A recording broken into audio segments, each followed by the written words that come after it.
করতে তুলে দিবে। ওরে আপন দোলাল।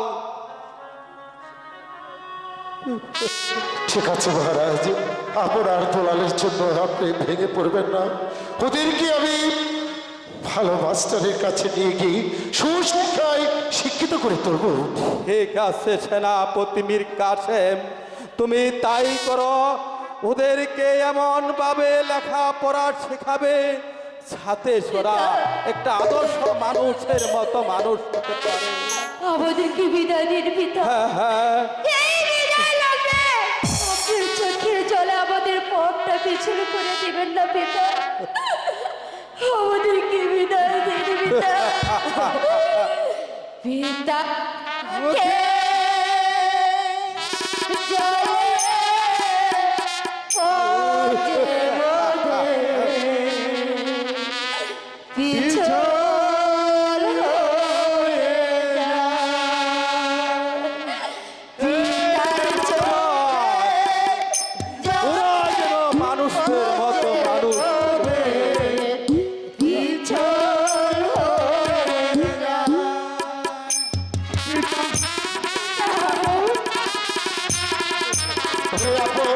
ওরে দোলা, আমার সঙ্গে তোরা চলে আয়।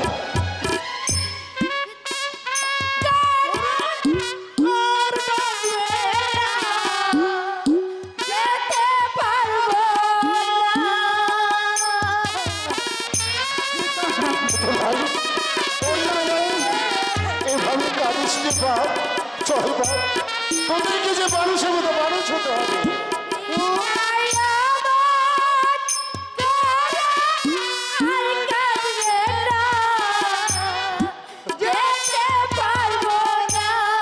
ওদের কান্না আমি সইতে পারি না। জলে পথে মোদের পিছল হয়ে যায়।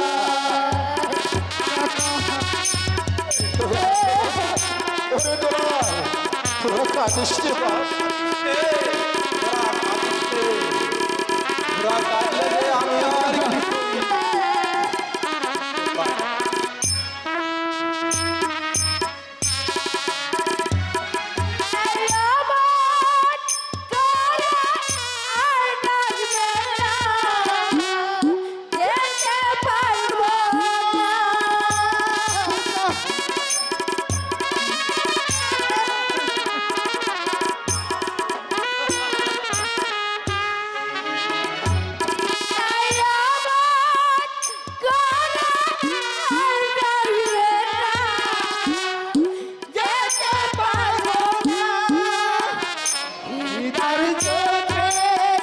জলে পথে মোদের পিছল হয়ে যায়।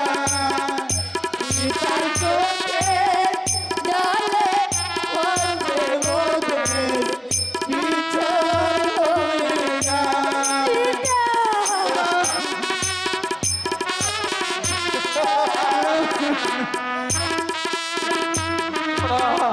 তোরা আমাকে পাগল করে তুলেছিস। তোরা আর কাঁদিস রে, তোরা আর কাঁদিস রে। আমি যে তোদের দুঃখ সইতে পারছি না রে।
বিদায় পিতা, বিদায় পিতা।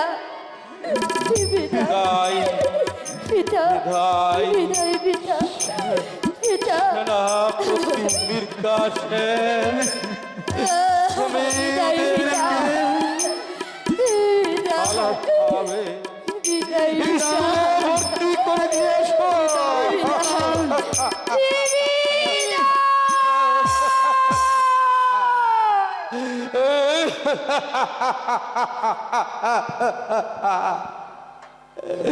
ওরে আপন দুলাল, তোরা তো মাতৃ হারা দুটি শিশু, তোদের জন্য আমি প্রার্থনা করি ভগবানের কাছে, তোরা যেন মানুষের মতো মানুষ হতে পারিস, লেখাপড়া হে ভগবান। আমার আপন দুলালকে তুমি দেখে রেখো ভগবান, তুমি দেখে রেখো।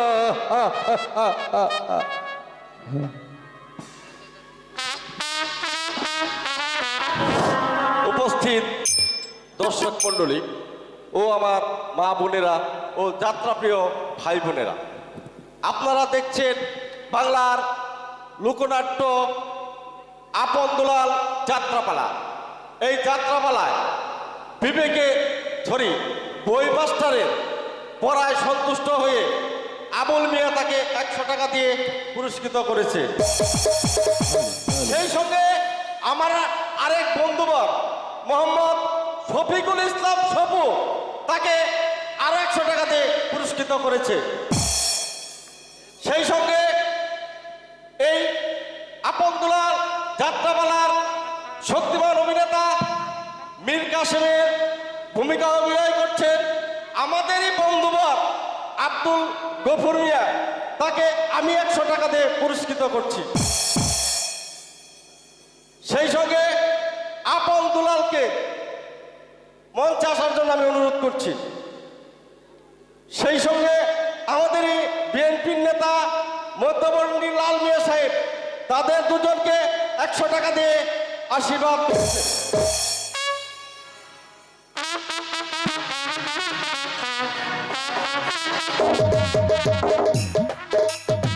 তো দুজনেই যে ছিলাম সর্বহারা, রাস্তায় রাস্তায় ঘুরে বেড়াতাম। হঠাৎ একদিন রানী রাজলক্ষ্মী আমাদের সাথে দেখা, আমাদের দুজনকে নিয়ে গেল ওই রাজপ্রাসাদে। সেখানে গিয়ে মাতৃস্নেহের লালন পালন করে আমাদেরকে লেখাপড়া শিখিয়ে সুশিক্ষায় শিক্ষিত করে মানুষের মতো মানুষ করে গড়ে তুলেছে। আমার বন্ধু মীর কাসেম ভাগ্যক্রমে মহারানী রাজলক্ষ্মী তাকে সেনাপতি পদে বহলে রেখে দেয়, আর আমাকে সে নতুন স্কুল সাজিয়ে আমাকে রেখে দেয় সেই স্কুলের শিক্ষক হিসাবে বঙ্কিম চ্যাটার্জি। আজ আমার মনটা বড় বিচলিত হয়ে উঠেছে। আমি অনেক দিন ধরে আমার সেই বাল্য বন্ধুর মুখ দুটো দেখিনি, তাই আমার মনটা বিচলিত হয়ে উঠেছে। কেন আজ আমার ওকে দেখার বড় সাজ জেগেছে। মাস্টার, কে কে কে কে যেন সেই অতীতের গলা আমার মনে পড়ে যাচ্ছে। কে যেন আমাকে মাস্টার বলে ডাকছে, কে যেন আমাকে মাস্টার বলে ডাকছে। কই? সত্যি সত্যি তো আমার মন বলছে, আমার সেই ছোট্টকালের বাল্য বন্ধু মীর কাসেমের কণ্ঠই তো আমি শুনছি। মাস্টার, মীর কাসেম, বন্ধু কেমন আছো মীর কাসেম?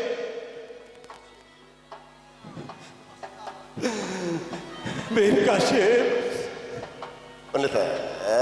মাস্টার, কতদিনের পর আমি আমার সেই বাল্যকালের বন্ধুর মুখটা দেখতে পেলাম। দেখে আজ আমার আনন্দ হচ্ছে। এসো বন্ধু, তুমি আমার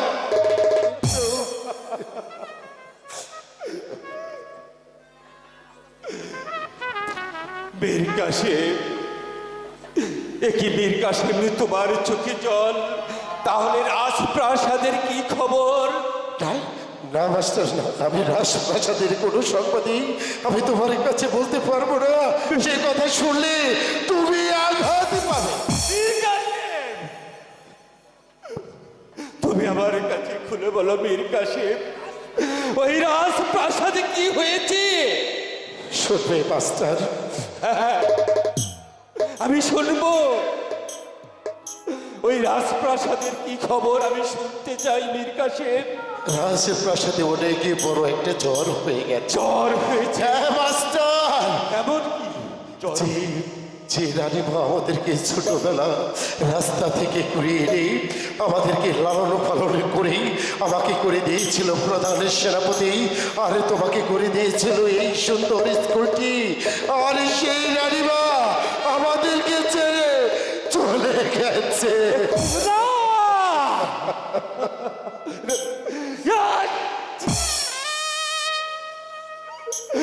কেন তুমি বীর কাশিম,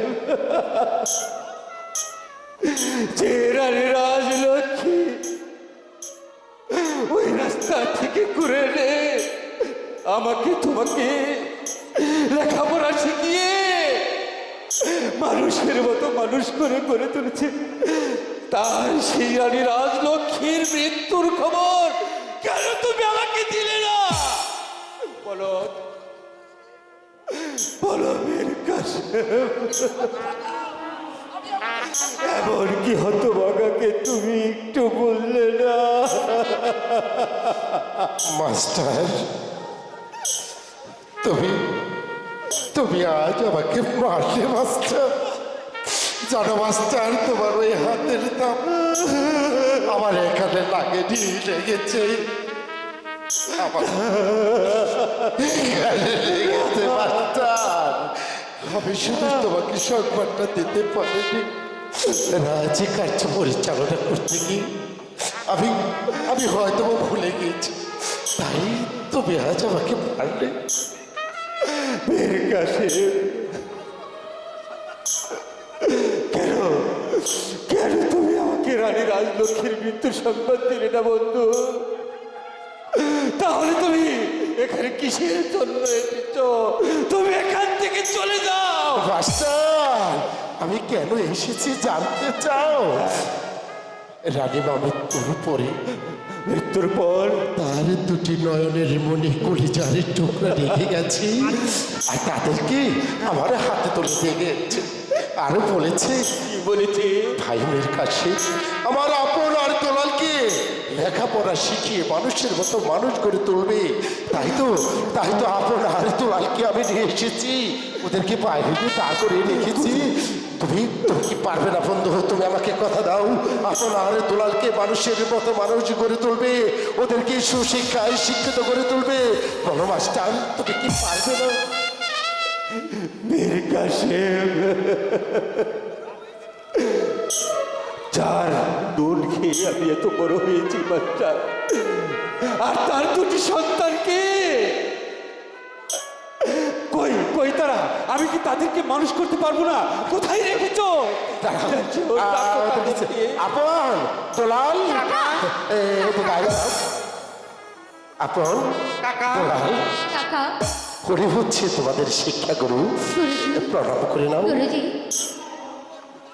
আপন দুলাল, তোদের স্থান এখানে নয়, তোদের স্থান হচ্ছে আমার বুকে।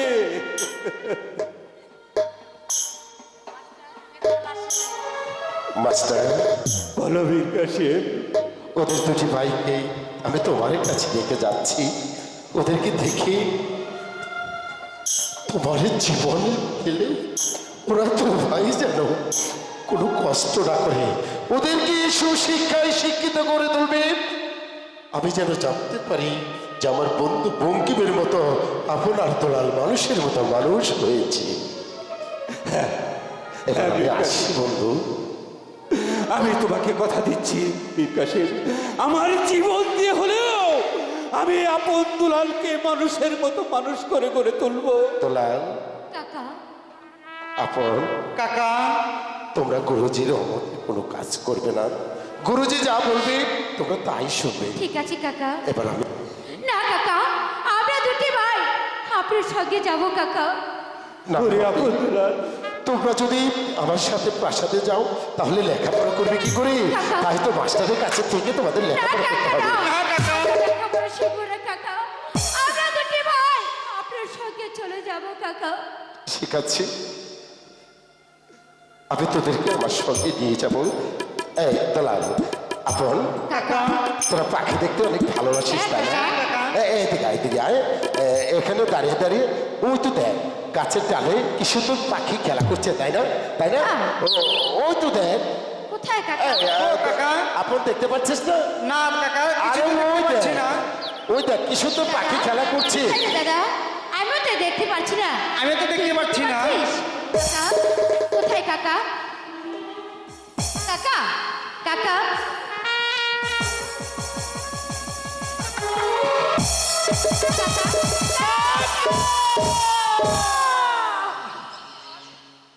ওরে আপন দুলাল, তোদেরকে লেখাপড়া শিখে মানুষের মতো মানুষ করে তুলতে হবে। ও দুলাল, লেখা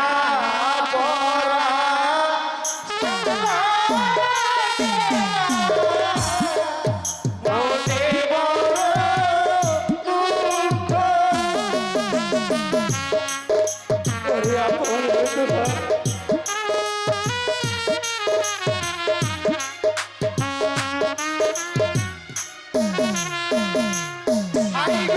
কোথায় গেলে দেখতে পাবো গুরুজি মহাবীর চন্দ্র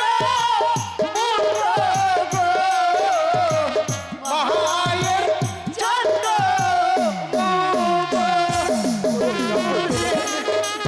চলে যাস আর ফিরে আসি না রে আপন দুলাল। তোদের মাঝে ওই পরপারে চলে গেছে আপন দুলাল।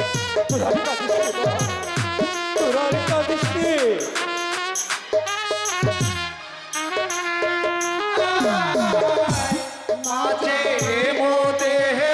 ছেড়ে গেছে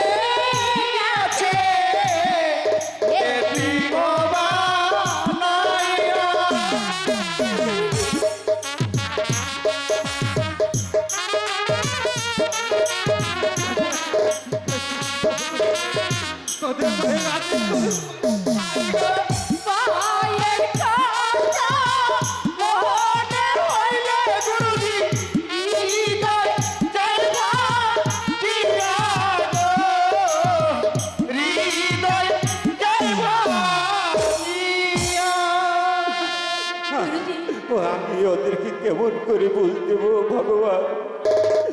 তোরে আপন দুলাল, গুরুজি তোরা অনেক দূর থেকে এসেছিস, তোদের তো বড় ক্ষুধা লেগেছে রে আপন দুলাল। চল আপন দুলাল, তোরা খেয়েছি, তোদেরকে লেখাপড়া শিখাতে হবে। ঠিক আছে গুরুজি, তাই চলুন। চল আপন দুলাল, তোরা আমার সঙ্গে চল।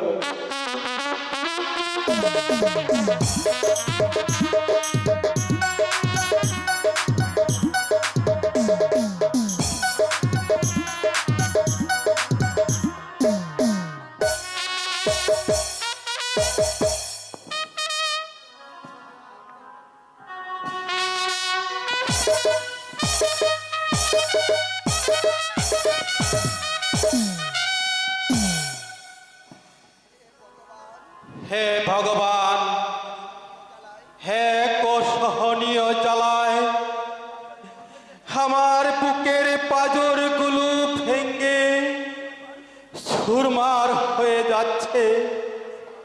হে ভগবান, আমার রানী রাজলক্ষ্মী চলে যাওয়ার পর থেকে আমার মনে যে কিছুতেই শান্তি নেই। ওগো রানী রাজলক্ষ্মী, তুমি কেন একা চলে গেলে? কেন চলে গেলে? আমি যে আর জীবন যন্ত্রণা সহ্য করতে পারছি না রানী। জয় হোক রানীমার সঙ্গে আপনাকে যে এভাবে ভেঙে বললে চলবে না। মন্ত্রী জং বাহাদুর, আমি যে এই জীবন যন্ত্রণার সইতে পারছি না। এই সইতে আপনার হবেই না। এই রাজ সিংহাসন রক্ষা করতে রানীমার সুখ আপনার ভুলে যেতে হবে।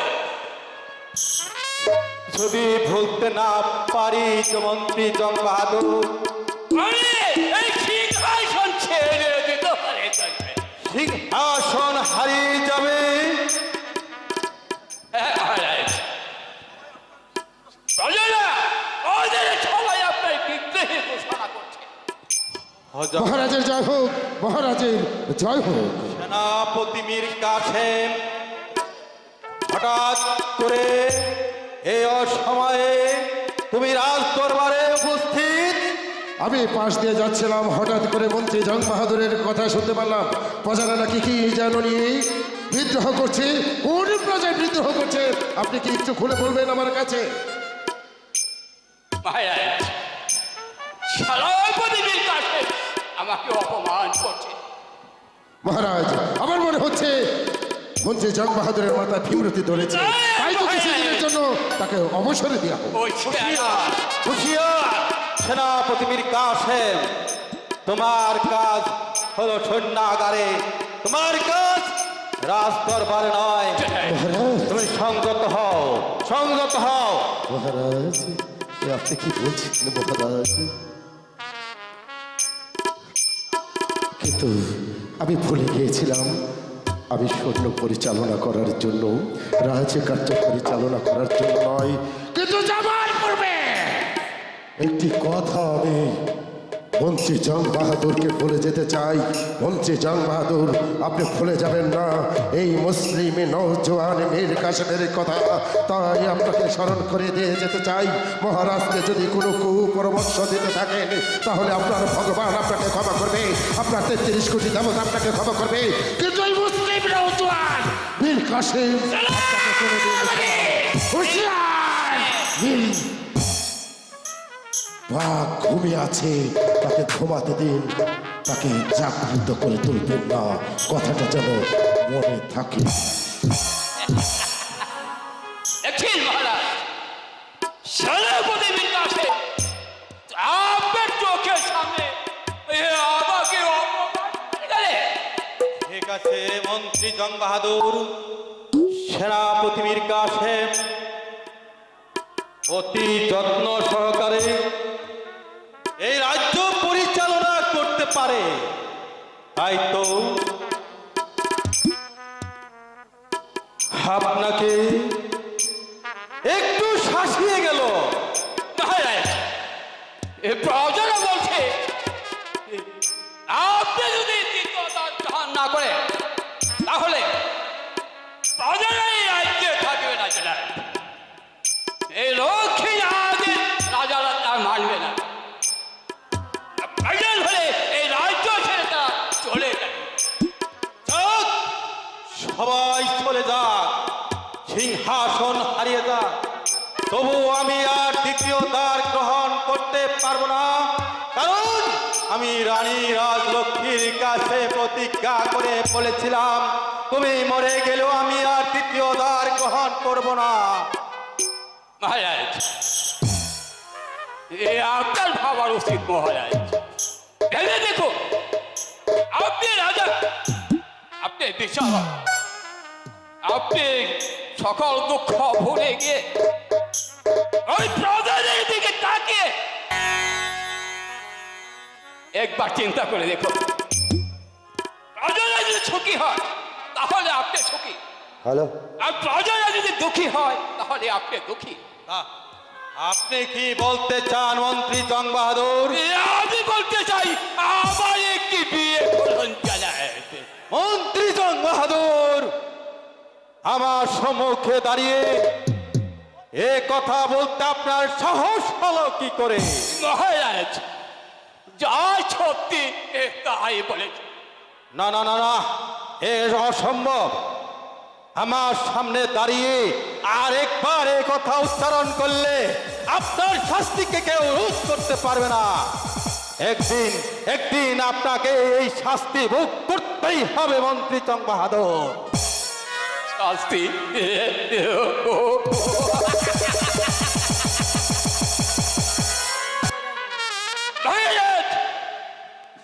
আপনার ভুল ভেঙে দিতে পারলাম না, আমি মহারাজ। এই সংকল্প যদি আপনি ত্যাগই না করে আমি আপনার ওই অবধারিত আমি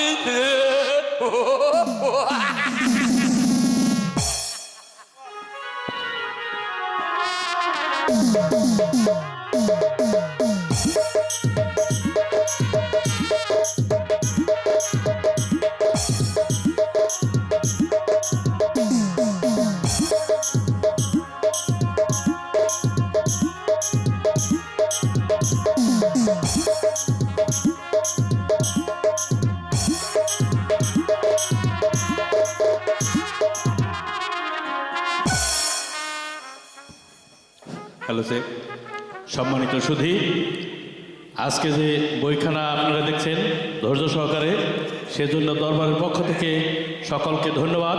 সেই সাথে আপন দুলালকে মানিকগঞ্জের বিএনপির সহসভাপতি জনাব সোহরাব হোসেন মেম্বার, প্রায় 35 বছর ধরেন মেম্বার, উনি আপনার দুলালকে সন্তুষ্ট হয়ে 200 টাকা দিয়ে আশীর্বাদ করেছেন। ধন্যবাদ।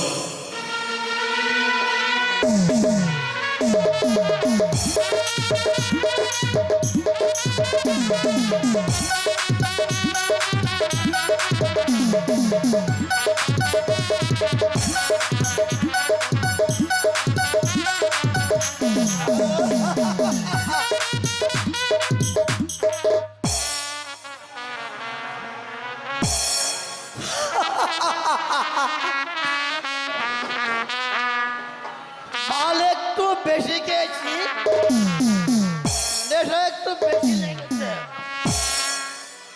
সালার নিয়ামতকে বলছি মালের মাত্রা একটু কমিয়ে দিতে। সালার নিয়ামত মালের মাত্রা আরো বাড়িয়ে দিয়েছে। এখন তো আমি চোখে ছোট্টা ফুল দেখছি বাবা।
বাজার দেখি, বাজার দেখি, তাল গাছের গায়ে বটুয়া বাজি, আদের নৌকা আর বায়না।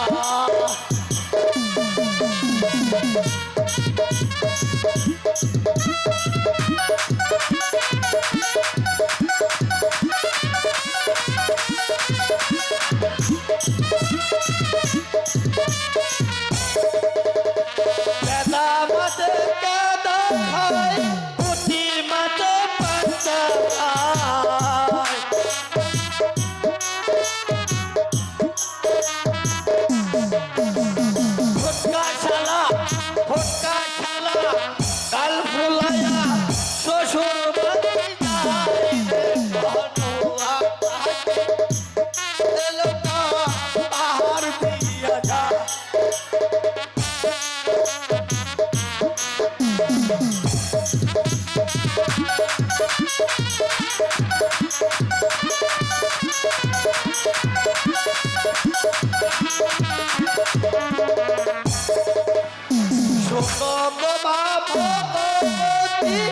ছাগলে কিলেছে হাতি এ দূর শোনায় এ দূর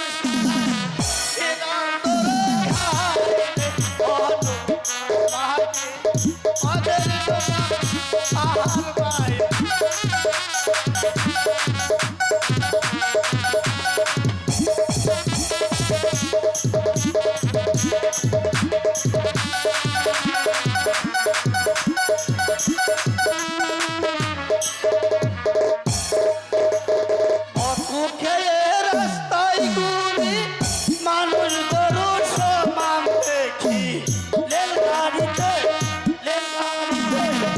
আলু বাস্তারাই আলু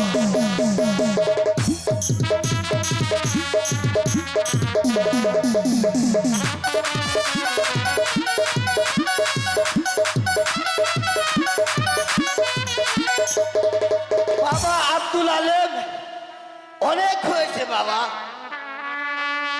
আমার ভীষণ ঘুম পাচ্ছে এই ফুলের বাগান আমি একটু আরামে ঘুমিয়ে দেব তুমি আমাকে ঠিক মতো পাহারা দেবে কেউ যেন আমাকে ডিস্টার্ব করতে না পারে হবে বাবা বাবা আব্দুল আলেম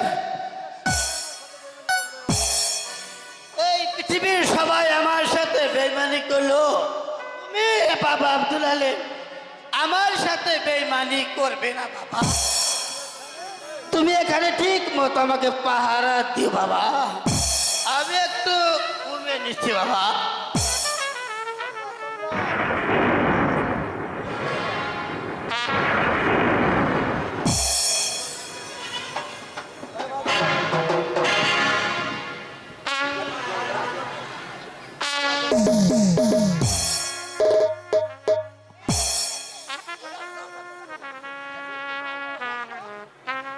হ্যালো এই সখী চল আজ আমরা ফুল বাগানে গিয়ে ফুল তুলে মালা ছিঁড়ব